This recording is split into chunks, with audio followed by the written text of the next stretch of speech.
I'm Jeanette Carter, and I'm a member of the Historical Records Committee of the UUS. I'm going to tell you a little bit about the various buildings that the UUS has had over the years of its existence. In the 1830s and 1840s, before Iowa became a state, there were Universalist circuit riders who came to Iowa City and would preach to people in their log cabins. And on November 6th of 1841, at the home of Edward Foster, a group of people got together and formed the First Universalist Church of Iowa City. Soon after, our first minister, A.R. Gardner, was invited to, along with other ministers in Iowa City, to preach at Butler Hall, which was the temporary state house for the state of Iowa, because at that time Iowa City was the capital of Iowa. He accepted, and many of the other ministers refused to do it because they thought that they didn't want to be with the Universalists because they thought they were heathens. But there were some people who did, and they got along pretty well.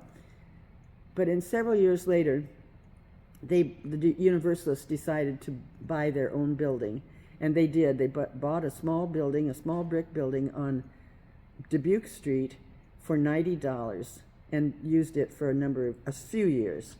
But by 1843, Reverend Gardner decided to go to the East Coast to solicit money from Universalist societies there in order to raise money to build a new building for the church in Iowa City.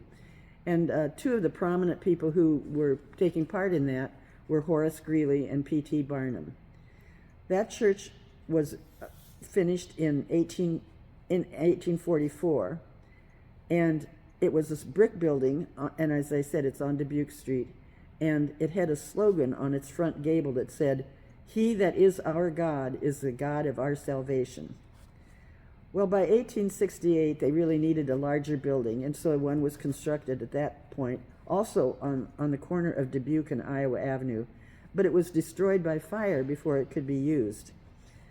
Between 1869 and 1873, the congregation met in a variety of buildings. One was an old bowling alley, and one was a former Lutheran church. But in 1873, the large building, Unity Church, was built on the corner of Iowa Avenue and Clinton Street across from the university, where Phillips Hall now stands. The first female minister in Iowa City, Augusta Chapin, who came here in 1869, led a thriving congregation in that building. But when she left in 1874, the congregation dwindled, and eventually the building was closed. But arrangement was made between the recently formed Unitarian Society in Iowa City and the Universalists that the Unitarians would provide a minister and the Universalists would provide the building, the Unity Church building. Thus, Iowa City merged those two organizations 60 years before it was done nationally. In 1881, this merged congregation was named the First Unitarian Society of Iowa City. In 1906, the congregation was in financial straits, and Unity Church had to be closed. But it was sold to the University of Iowa, and with the proviso that the congregation could stay there until their new building was built. Unity Church became Unity Hall, and it stood for many years as a university building and housed many university functions over the years. In 1908, the building at 10 South Gilbert, the corner of Gilbert and Iowa, was built, and the congregation stayed there for over 100 years until 2017, when they built this beautiful new building in Coralville. So the congregation has survived for many years in a variety of buildings, and now is located in this building, which is considered the greenest church in Iowa because it has so many energy-saving features.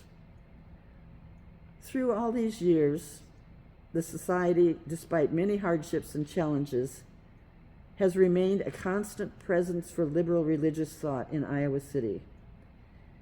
And the most important feature of the society is its community of members. Thank you.